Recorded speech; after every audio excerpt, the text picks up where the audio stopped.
Allô, j'espère que vous allez bien. Ça, j'ai pris le temps de changer de look pour que vous ayez l'impression que c'est une nouvelle journée, mais on voit bien que je suis encore à l'aéroport. En tout cas, aujourd'hui, j'ai le goût de vous parler de la conscience et l'inconscient. Savez-vous qu'on utilise 90 du temps notre inconscient et seulement 10 du temps notre conscience? Oui.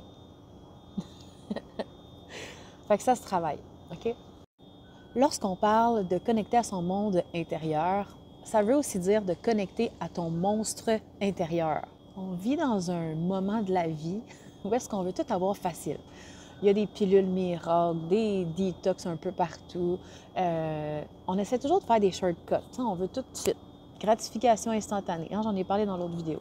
On veut tout maintenant, on est impatient. C'est comme, ah ouais, là, on le sait, là, qu'on s'est tellement mis du confort qu'on veut plus se donner la peine de persévérer dans quelque chose qui va vraiment nous amener des résultats à moyen long terme durables. Nous, on veut tout de suite. Mais tu sais, c'est comme un feu de paille, ça finit par s'évanouir. Fait que bref, pour amener puis aborder ton monde intérieur ou ton monstre intérieur avec plus de conscience dans ta vie quotidienne de façon plus ancrée, c'est important justement d'aller voir c'est quoi la différence entre la conscience et l'inconscience. Fait que je vais te l'expliquer. La conscience, c'est comme si c'était le capitaine de ton navire. Fait que c'est lui qui donne les ordres, il crie fort, puis tu sais, il est vraiment fier aussi en même temps, puis c'est lui qui pense qu'il dirige. Mais en même temps, tu as comme l'équipage du bateau qui, lui, représente l'inconscience. Puis ça, ben c'est quand même l'équipage du bateau qui fait rouler le bateau. Puis c'est quand même lui qui décide s'il amène du monde ou pas, ou s'il traverse les tempêtes. Je veux dire, le capitaine ne peut pas faire ça tout seul, il a besoin de son équipage. Bien, à 90 du temps, c'est l'équipage qui va faire en sorte que le bateau, il va être viable. Et c'est comme si, à quelque part, la compréhension inconsciente, c'est l'équipage. L'inconscient va réagir super vite. Par exemple, il arrive quelque chose, l'équipage se met en team, paf, une réaction super rapide. Tellement rapide que des fois, justement, on va réagir. Ça, c'est l'inconscient.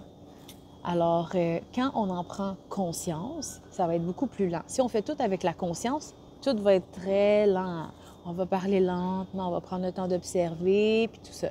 Fait que ça va être important d'amener de la conscience dans l'inconscience, mais au bon moment, au bon endroit. Le point d'interconnexion entre la conscience et l'inconscience, c'est comme si le capitaine apprenait à communiquer avec son équipe. Donc, c'est comme si la partie consciente apprend à communiquer avec la partie inconsciente, l'éduque, il apprend à les connaître, à les influencer de la bonne façon. La conscience, le capitaine, apprend à parler à l'inconscient avec le même langage.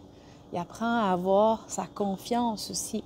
Puis c'est là que tranquillement, ça fait un effet de balance. Tu sais, imaginez un capitaine de bateau qui va essayer par lui tout seul, sans équipage, de contrôler le bateau. Ça ne marchera pas. Fait qu'il faut vraiment que les deux marchent ensemble. Et où se situe le monstre intérieur, vous pensez? Dans la partie inconsciente. C'est pour ça que c'est important de constamment faire des mises au point avec soi-même. C'est pour ça que c'est tant important de prendre un instant pour s'asseoir avec soi-même puis faire comme, bon, comment ça se passe? J'en suis rendu où, là? Comment ça se passe, l'équipage? Faire un check-in. Comment je vais?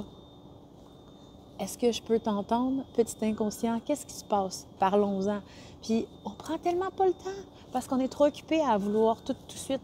Go, go, go, go, go. Vite, vite, vite, vite, vite. J'ai pas le temps, je suis trop occupée. Non, c'est juste parce que tu veux pas. C'est juste parce que tu n'as pas appris à le faire. Puis, tu n'as pas peut-être même pas vu c'était quoi les bienfaits que ça l'apportait. Parce que quand tu commences à toucher aux bienfaits que ça l'apporte, puis à l'état de paix d'esprit, puis de paix globale que ça t'apporte, même autour de toi, tu vas voir la différence. Tu vas moins réagir. Tu vas être moins... Il y a quelque chose qui va faire que ça va être beaucoup plus fluide dans ton quotidien. Puis, à partir du moment où tu le ressens, cette affaire-là, il n'y a pas de retour en arrière. Tu veux continuer à avoir plus de ça. Le fait de prendre du temps pour toi, c'est pas quétaine, puis c'est pas quelque chose que tu dois mériter si tu as juste travaillé très, très, très, très, très, très, très, très, très fort. Non, c'est quelque chose que tu peux faire au quotidien, parce que c'est autant important que de passer à sédentaire. Puis je le sais que vous ne la faites sûrement pas. Pas tout le temps. Bref, c'est important. C'est comme si, mettons, le capitaine du bateau va jamais checker dans son sous-sol qu'est-ce qui se passe. Puis finalement, il y a une grande famille complète clandestine qui sont en train de tout détruire. Colin, un moment donné, il va couler, tu comprends? Fait que c'est important de le faire sur une base régulière pour justement toujours que tout avance pour le mieux et que la santé du bateau et de l'équipage et du capitaine, tout le monde soit heureux. Fait que j'espère que cette visualisation-là vous fait un peu plus comprendre la dynamique entre le conscient et l'inconscient. Alors, si jamais ça vous tente d'en parler avec moi en privé, en coaching, ça va me faire plaisir. Vous avez juste à m'écrire via les réseaux sociaux et ou en dessous de ce vidéo. À bientôt tout le monde!